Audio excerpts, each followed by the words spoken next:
Definition लिख लीजिए, exceptional grant are given in extraordinary circumstances when a specific unforeseen expenditure arises that is not covered under existing scheme और budget allocation.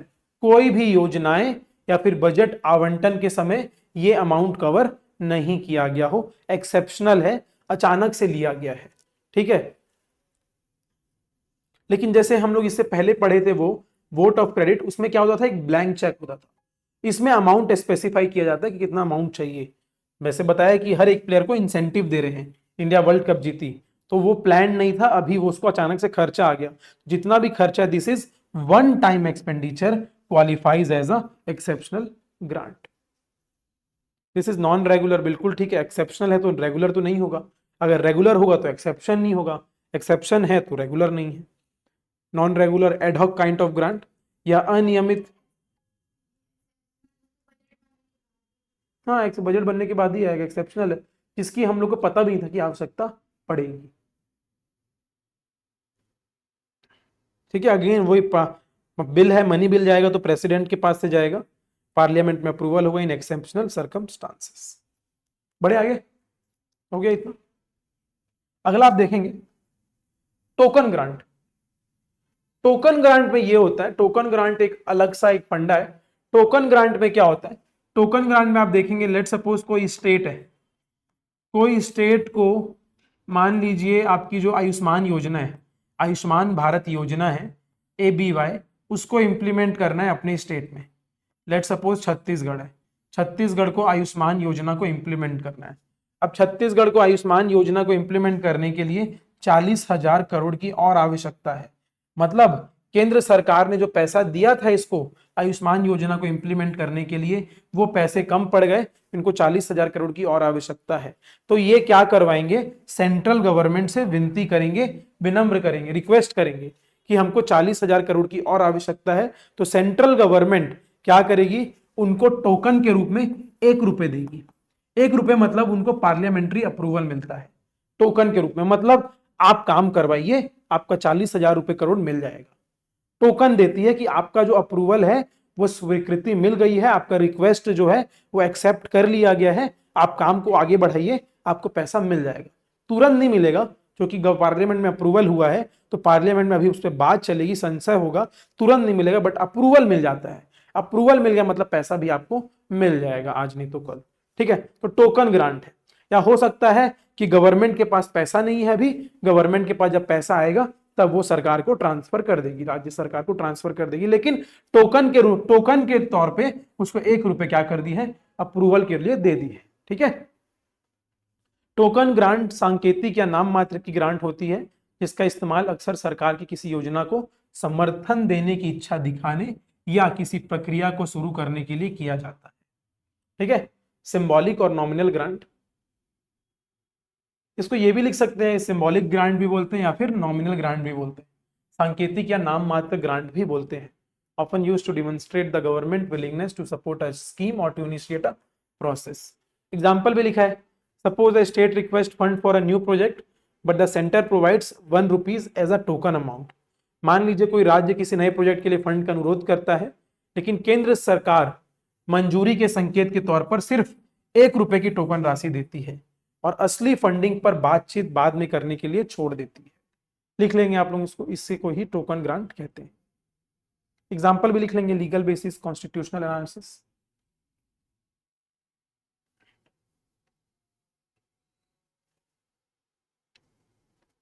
Interestingly token grants are not explicitly mention in the constitution, ठीक है, but are used as a parliament और executive tool for signalling और parliament preliminary approval, ठीक है, ठीक है। Preliminary approval मतलब आपको एक स्वीकृति मंजूरी मिल गई है, संसदीय या कार्यकारी साधन के रूप पर किया जाता है, आपको शुरुआती रूप से मंजूरी मिल गई है, किससे, संसद से, आप काम को आगे बढ़ा सकते हैं। हेलो,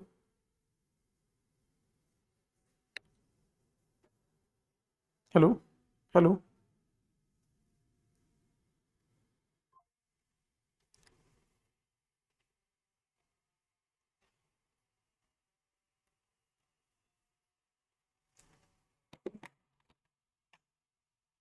लिख लिया यहां तक सब।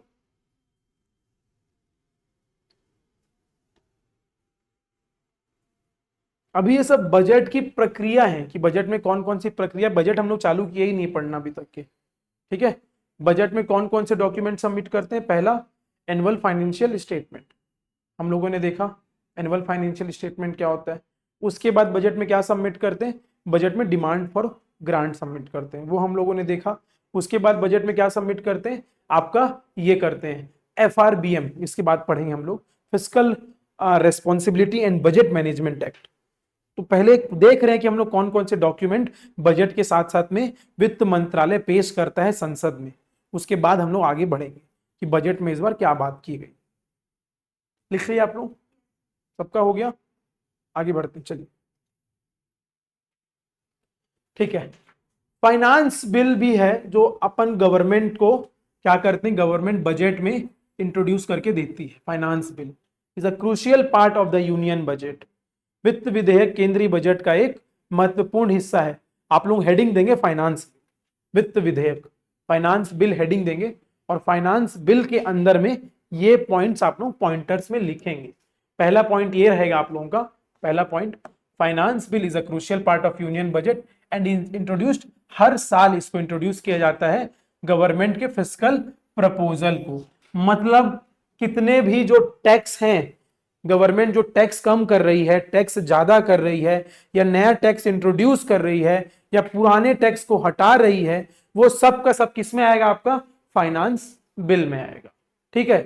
टैक्स से रिलेटेड, टैक्स को कम करना, कर को कम करना, कर को ज्यादा करना, कर में छूट देना, ये सब किस में आता है, आपके फाइनेंस बिल के अंदर में आता है।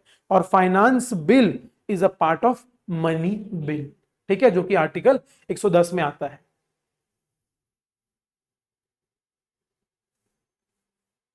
अब मनी बिल बड़ा है कि फाइनेंस बिल बड़ा है, दोनों में ब्रॉडनेस किसका है, फाइनेंस बिल का। वित्त विधेयक का बड़ा है क्योंकि ये मॉनेटरी के साथ साथ नॉन मॉनेटरी ट्रांजैक्शन भी लेता है, लेकिन मनी बिल सिर्फ और सिर्फ मौद्रिक मौद्रिक मॉनेटरी ट्रांजैक्शन को इंक्लूड करता है। और फाइनेंस बिल है जिसका उल्लेख आर्टिकल 110 ए में भी कहा गया है, आर्टिकल 117 में भी कहा गया है, जबकि मनी बिल का उल्लेख के सिर्फ और सिर्फ आर्टिकल 110 में किया गया है। तो फाइनेंस बिल थोड़ा सा ब्रॉड है as compare to money bill. Finance money bill जो है वो फाइनेंस बिल कहलाता है, लेकिन हर फाइनेंस बिल मनी बिल नहीं कहलाता। समझा बात को, हर मनी बिल आपका फाइनेंस बिल कहलाएगा, लेकिन हर फाइनेंस बिल मनी बिल नहीं कहलाएगा। तो ब्रॉडनेस देखेंगे तो finance bill is a broad, ठीक है। Introduce every year to implement the government fiscal proposal. Taxation की बात होगी या कोई टैक्सेशन इंक्लूड करना है, खर्चे की बात होगी, एक्सपेंडिचर की, या किसी राजस्व की बात होगी, adjustment for the upcoming financial year, ठीक है। तो जो हम लोग बजट पेश करते हैं फाइनेंस बिल के रूप में उसको देखा जाता है। Article 110 of the constitution mandate that the finance will be presented with the budget, ठीक है।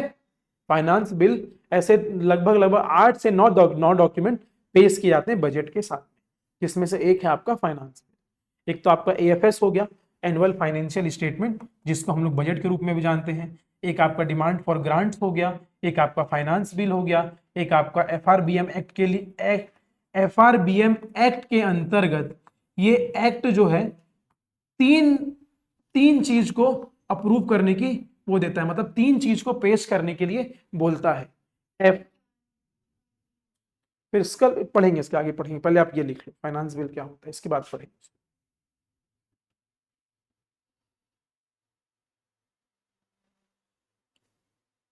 आप लोगों को एग्जाम में आएगा नहीं कि बजट एक्सप्लेन कीजिए, बजट के साथ क्या क्या होता है, लेकिन आप लोगों को पता होना चाहिए कि ये सब होते क्या है। आप लोगों का प्री के लिए इंपॉर्टेंट है ये सब पूरा, मेंस के लिए कुछ भी इंपॉर्टेंट नहीं है, ये प्री के लिए बहुत ज्यादा इंपॉर्टेंट है।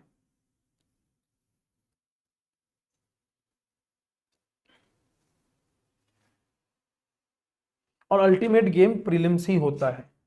आप लोग जरूरी जरूरी है कि आप लोग मेंस को भी इग्नोर नहीं करेंगे, लेकिन प्रीलिम्स ही मेन गेम है। प्रीलिम्स से नहीं निकल पाओगे तो मेंस का सपना ही देखते रहोगे कि मेंस में बैठूंगा किसी दिन, है ना। लेकिन प्रीलिम्स निकल जाएगा तो अच्छा होगा ना, 50 में से एक निकल रहा है प्रीलिम्स, मेंस में तो फिर भी 15 में से एक का रेशियो है, लेकिन प्रीलिम्स प्रीलिम्स में 50 में से एक निकलते हैं, तो टफ है थोड़ा।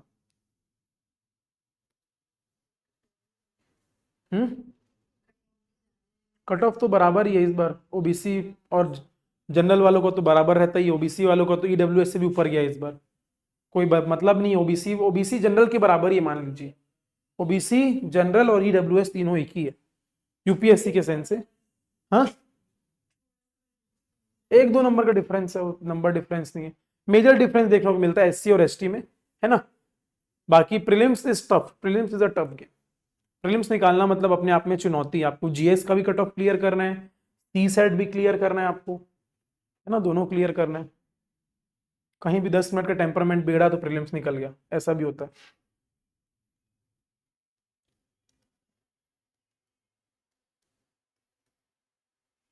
देखिए,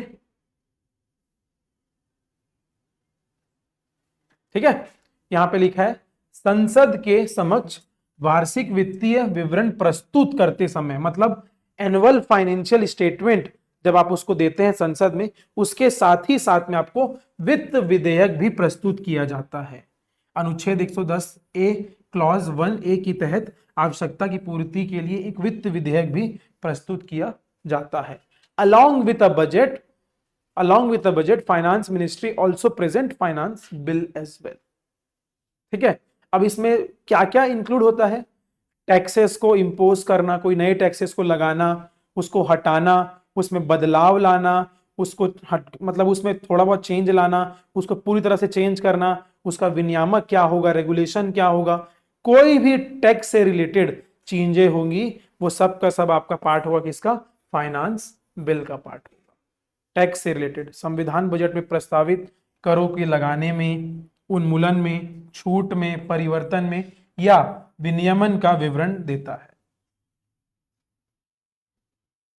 जैसे गवर्नमेंट ने अचानक से टैक्स स्लैब चेंज कर दिया, जो करों का स्लैब था उसको चेंज किया, indirect tax as well as direct tax दोनों का, तो वो कब से लागू होगा, वो इस बिल को पेश करने के बाद से लागू करेगी, या गवर्नमेंट हो सकता है पहले भी लागू कर दे, but parliamentary approval finance bill submit करने के बाद उनको मिलेगा। It also contains other provision relating to budget that could be classified as money bill. ठीक है, इसमें बजट से संबंधित अन्य प्रावधान भी शामिल है जिन्हें धन विधेयक के रूप में वर्गीकृत किया जा सकता है। वित्त विधेयक एक धन विधेयक है। A finance bill is a money bill, जैसे मैंने बताया था, as defined under the article 110 of the constitution. वित्त विधेयक एक धन विधेयक भी है, मनी बिल भी है, जैसा कि अनुच्छेद 110 के तहत परिभाषित किया गया है संविधान द्वारा। लेकिन हर वित्त विधेयक धन विधेयक नहीं होता, और हर धन विधेयक वित्त विधेयक होता है। ठीक है, और मनी बिल है तो आप लोग जब पॉलिटी में पढ़ेंगे आर्टिकल 110, तो सर आप लोगों को मनी बिल और फाइनेंस बिल को कंपेयर करवाएंगे। जो धन विधेयक है और आपका वित्त विधेयक है, दोनों में कंपैरिजन आप लोगों को करना पड़ेगा, और नहीं भी करवाएं तो आप लोग खुद से भी कर लेना, आर्टिकल मनी बिल और फाइनेंस बिल। ठीक है, मनी बिल जो होगा वो बिना प्रेसिडेंट के स्वीकृति के बगैर आप प्रपोज नहीं कर सकते। फाइनेंस बिल को आप कर सकते हैं। फाइनेंस बिल में प्रेसिडेंट का उपयोग हो भी सकता है, नहीं भी होगा। यदि कोई फाइनेंस बिल जो मनी बिल कंसिडर हो रहा है, तब तो उसमें प्रेसिडेंट की आवश्यकता होगी। यदि कोई फाइनेंस बिल मनी बिल नहीं कहलाया जा रहा है, तो उसमें जरूरत नहीं होगी। जैसे आप लोगों का डिजिटल पर्सनल एक्ट बिल आया था, अभी डिजिटल पर्सनल एक्ट बिल आया था, जिसको स्टार्ट में गवर्नमेंट ने मनी बिल के रूप में कंसीडर किया था। मनी बिल के रूप में कंसीडर किया था गवर्नमेंट ने। मनी बिल जो होता है, मनी बिल को रिकॉग्नाइज कौन करता है, मनी बिल को पहचानता कौन है कि ये मनी बिल है, कि ये विद फाइनेंस बिल है, कि ये ऑर्डिनरी बिल है। हाँ, स्पीकर, यस। मनी बिल की आइडेंटिफिकेशन कौन करता है, स्पीकर। जो अध्यक्ष रहता है वो मनी बिल की क्या बोलते हैं ये करता है, वो फाइंड आउट करता है। उसके बाद में वो प्रेसिडेंट के पास भेजता है, कि प्रेसिडेंट की रिकमेंडेशन के लिए वो प्रेसिडेंट के पास भेजता है। फिर उसके बाद वो किस में आता है, पार्लियामेंट में आता है अप्रूवल होने के लिए। ठीक है, अप्रूवल मतलब चर्चा के लिए। तो ये बोलना उचित है कि कोई भी मनी बिल बिना प्रेसिडेंट के रिकमेंडेशन के संसद में नहीं आ सकता। ठीक है, और मनी बिल आइडेंटिफाई कौन करेगा, स्पीकर आइडेंटिफाई करेगा कि मनी बिल है, ऑर्डिनरी बिल है, फाइनेंस बिल है, कौन करेगा, स्पीकर करेगा। ठीक है, मनी बिल रहेगा तो राज्यसभा में क्या होगा, राज्यसभा में उस बिल को वो रिजेक्ट नहीं कर सकते और ना ही उस बिल को वो अप्रूव कर सकते हैं, खाली उस बिल पे क्या कर सकते हैं, अपना बात कर सकते हैं, डिस्कशन कर सकते हैं। अल्टीमेट ऑब्जेक्शन किसका होगा, लोकसभा का। लोकसभा में आप लोग या तो उसको रिजेक्ट कर सकते हैं, अमेंड कर सकते हैं, कुछ भी नई चीज उसमें प्रपोज कर सकते हैं। किसका, मनी बिल को लेकर। फाइनेंस बिल की बात करें तो फाइनेंस बिल में पावर रहती है राज्यसभा के पास कि वो उस बिल को रिजेक्ट कर सकता है। ठीक है, रिजेक्ट करने के बाद अब वो बात अलग है कि राज्यसभा रिजेक्ट कर दिया लेकिन लोकसभा उसके रिजेक्शन को क्या कर दिया, ठुकरा दिया, वो बात अलग है। लेकिन राज्यसभा के पास पावर है उस बिल को रिजेक्ट करने की। और मान लो दोनों हाउसेस में डेडलॉक हो जाता है, दोनों हाउसेस में डेडलॉक हो जाता है, तो उस केस में क्या होता है, ज्वाइंट सिटिंग होती है। ज्वाइंट सिटिंग होती है, दोनों संसद के बीच में ज्वाइंट सिटिंग होती है। ठीक है, और कहीं ना कहीं प्रेसिडेंट का कंसेंट भी लिया जाता है कि प्रेसिडेंट की अनुमति क्या है, प्रेसिडेंट उसको रिजेक्ट कर रहा है, राष्ट्रपति या उसको एक्सेप्ट कर रहा है या फिर उसको विथहोल्ड कर रहा है, अपने पास में कुछ दिन के लिए रख रहा है। खैर वो पॉलिटी की चीजें हैं, आप लोगों का जो प्रोसेस है अभी आप लोग इतना ही देखिए कि फाइनेंस बिल को बजट के साथ में इंप्रूव किया जाता है, सिंपल। बढ़े आगे, लिख लिए इतना पूरा, ठीक है, आप लोग भी लिख लिए सब, ठीक है। अभी ये है FRBM बिल जो कि 2000 में लाया गया था और इसका एक्ट जो बना था वो 2003 में बना था। FRBM fiscal responsibility and budget management, Bharat में राजकोषीय अनुशासन के विचार को कानूनी रूप देने के लिए अटल बिहारी वाजपेयी सरकार द्वारा 2000 में राजकोषीय उत्तरदायित्व और बजट प्रबंधन FRBM विधेयक पेश किया गया था 2000 में। इसका मेन उद्देश्य क्या था कि जब हम फिस्कल पॉलिसी बनाते हैं, जब हम राजकोषीय नीति बनाते हैं, फिस्कल पॉलिसी बनाते हैं, तो फिस्कल पॉलिसी में हम लोग कैसे अच्छे से अच्छे रूप से गवर्नमेंट का डेफिसिट को कम कर सकें, राज्य सरकार को अच्छे से पैसे दे सकें और राजकोषीय रूप से हम एक अच्छी नीति बना सके ताकि सरकारों राज्यों के पास कोई विवाद ना हो और हर सरकार के पास अपना एक टारगेट हो कि पिछले 3 साल में वो क्या करने वाले हैं और अगले 3 साल में वो क्या करने वाले। मतलब FRBM एक्ट के तहत वो अगले 3 साल की प्रोजेक्शन उन लोग बनाते हैं। जैसे आज FRBM एक्ट के अंतर्गत में आपको 3 चीज पेश करनी पड़ती है, ये फिस्कल पॉलिसी के लिए है। FRBM जो एक्ट है आपका 2003 में आया था। अब इस एक्ट के तहत गवर्नमेंट को 3 चीज पेश करनी पड़ती है, ठीक है। पहला होता है आपका माइक्रो इकोनॉमिक पॉलिसी, वो हम लोग पढ़ेंगे आगे, इसी में पढ़ेंगे, मैं बता दे रहा हूं। पहला जो होता है वो मैक्रो इकोनॉमिक पॉलिसी होती है। दूसरा होता है short term stability policy, short term stability policy. Macro economic policy, short term stability policy. Macro economic policy में अगले 3 साल में आप राज्यों को पैसा में कितनी बढ़ोतरी करेंगे, अगले 3 साल में आपका फिस्कल डेफिसिट का टारगेट क्या होना चाहिए, अगले 3 साल में आप कितने बजट तक आप लोग आवंटन कर सकते हैं। एक आप लोगों को आकांक्षा और एक आप लोगों को एक अच्छा आदर्श पॉलिसी दिया जाता है। ये कौन प्रिपेयर करता है, ये फाइनेंस मिनिस्ट्री ही प्रिपेयर करती है ताकि आप लोग फिस्कल रूप से एक अच्छा एक रेस्पॉन्सिबल गवर्नमेंट तैयार कर सके।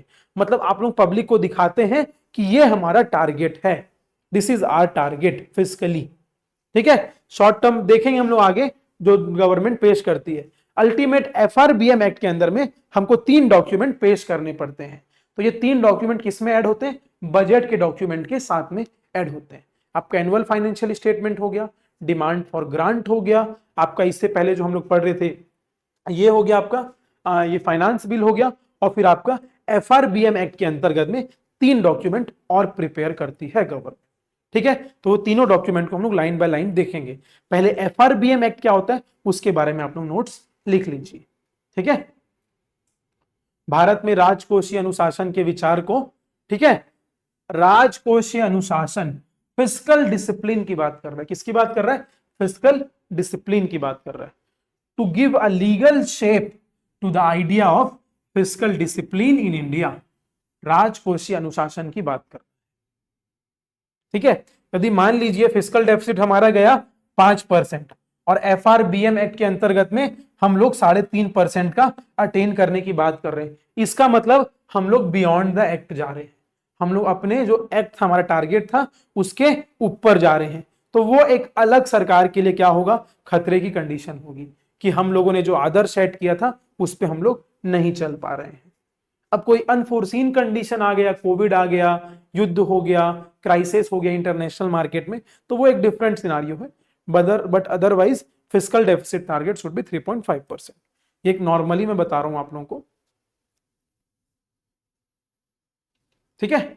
उसके आगे लिखा भी है, इसका उद्देश्य सरकारी वित्त में जवाबदेही और पारदर्शिता लाना था, ठीक है। It aim to bring accountability and transparency to government finances. Simple, government के फाइनेंसेस में ये सेकेंड पॉइंट है ना, ये आपका पहला पॉइंट हो गया, ये यहां से आपका सेकेंड पॉइंट हो गया, सेकेंड पॉइंट हो गया, यहां से आपका थर्ड पॉइंट हो गया, ये थर्ड पॉइंट हो गया, ठीक है। दिस इज फर्स्ट पॉइंट, ये दूसरा पॉइंट हो गया, ये तीसरा पॉइंट यहां से आ गया। पॉइंट्स में लिखो, याद रहेगा। और हेडिंग क्या दोगे, एफआरबीएम एक्ट 2003, ठीक है। राजकोषीय उत्तरदायित्व और बजट प्रबंधन, ब्रैकेट में लिख लेना FRBM, fiscal responsibility and budget management act 2003।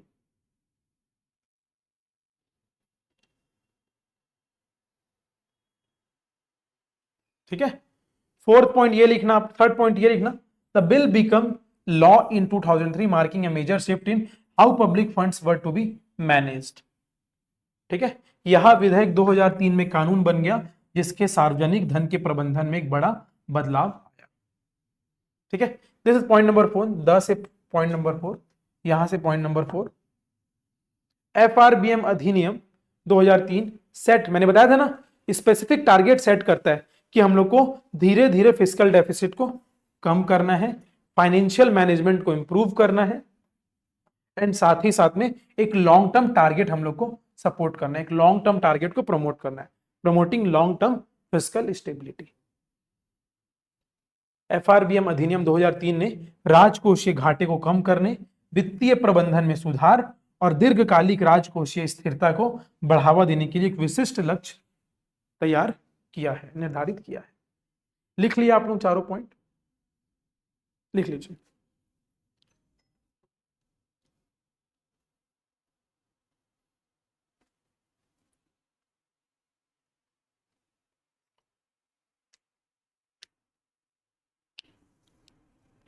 हो गया, बढ़े आगे, हो गया सबका, लिख लिए, जल्दी लिखो फास्ट।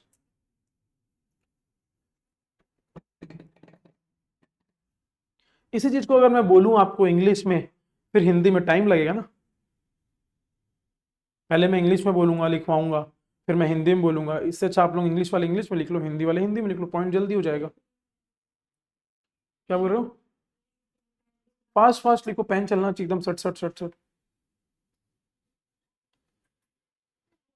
हो गया, ठीक है। चलिए, अब फिर से फिस्कल एफआरबीएम के बारे में थोड़ी सी बात की गई है। अभी भी आप लोग एफआरबीएम एक्ट जो है 2003 का, उसी को कंटिन्यू करेंगे। अभी तक हम लोग डॉक्यूमेंट में नहीं पहुंचे, जो 3 डॉक्यूमेंट एफआरबीएम आप लोगों को देने के लिए बोलता है उस पर हम लोग पहुंचे नहीं है, उस पर हम लोग कल बात करेंगे, ठीक है। अभी बस ये बात कर रहे हैं कि अगेन फिर से कि एफआरबीएम क्या होता है, उसके क्या टारगेट है, ठीक है। एफआरबीएम एक्ट जो है, इसको मई में the government appointed NK Singh committee to head a committee to review the fiscal responsibility and management act, बिल्कुल ठीक है। इस कमिटी मतलब एफआरबीएम एक्ट को रिव्यू करने के लिए एनके सिंह समिति का गठन किया गया, कब, 2016 में, ठीक है। तभी आप देखेंगे अगर क्वेश्चन आता है फिस्कल पॉलिसी में कौन सी कमिटी का गठन किया गया, तो आप लोग लिखना NK Singh committee, NK Singh समिति 2016, राजकोषीय नीति में बदलाव लाने के लिए या एफआरबीएम एक्ट में बदलाव लाने के लिए जो समिति का गठन किया गया था वो एनके सिंह समिति का गठन किया गया था। एनके सिंह समिति का हम लोग एक जगह और पढ़े इसके बारे में, कहां पढ़े, किसी को याद है? हाँ आप ही लोग पढ़े हैं, इन दोनों नहीं पढ़े, नए हैं।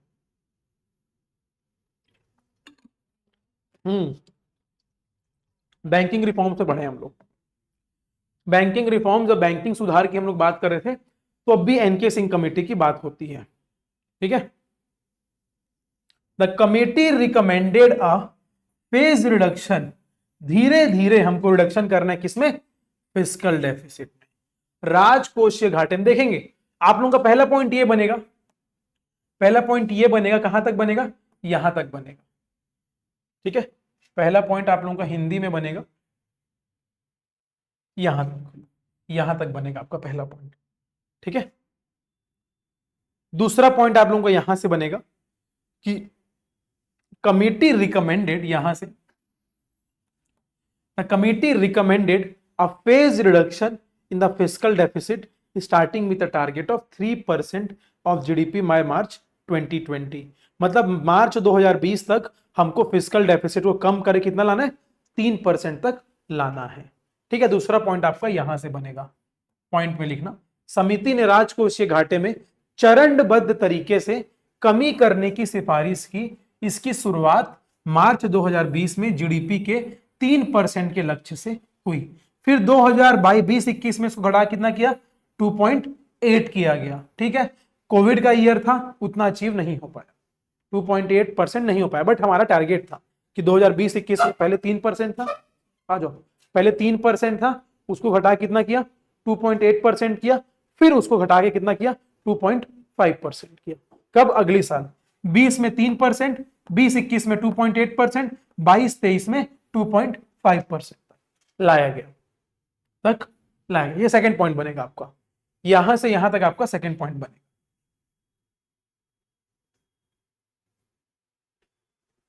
ठीक है, यहां तक आप लोगों का सेकंड पॉइंट बनेगा। फिर ये आपका थर्ड पॉइंट बनेगा, ड्यूरिंग कोविड से थर्ड पॉइंट बनेगा आपको, कोविड-19 महामारी से आपका थर्ड पॉइंट बनेगा। During covid pandemic the economic slowdown and increased spending on welfare and healthcare led to a major revenue shortfall.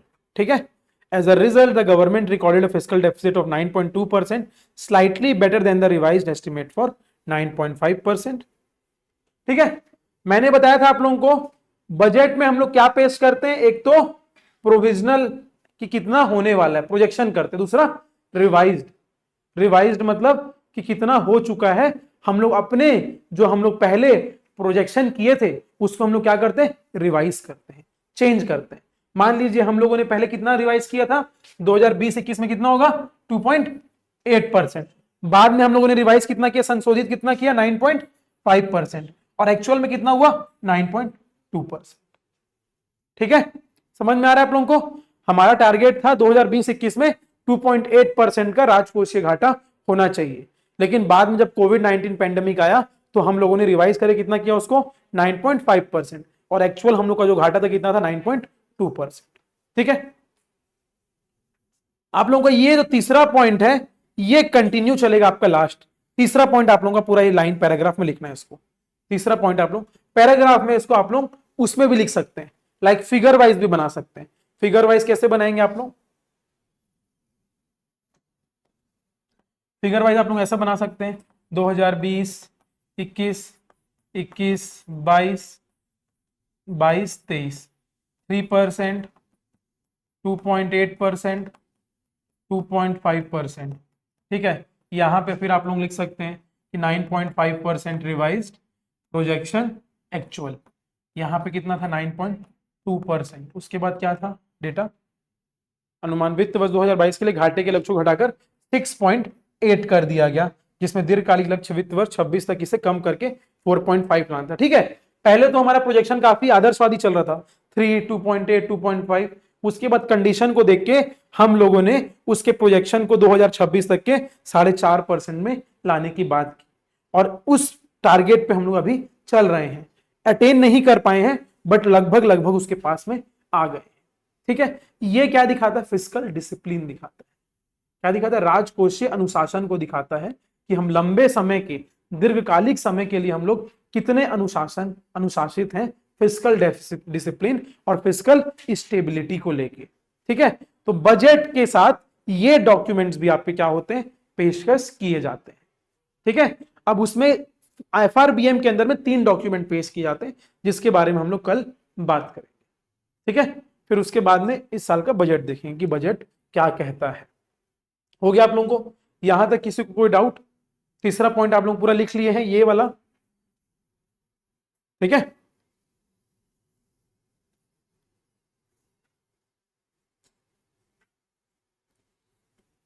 Twenty one में 9.2% था, फिर अगले साल हम लोगों ने 6.8% अचीव किया और हमारा टारगेट है 4.5% अचीव करने का 2026 तक के।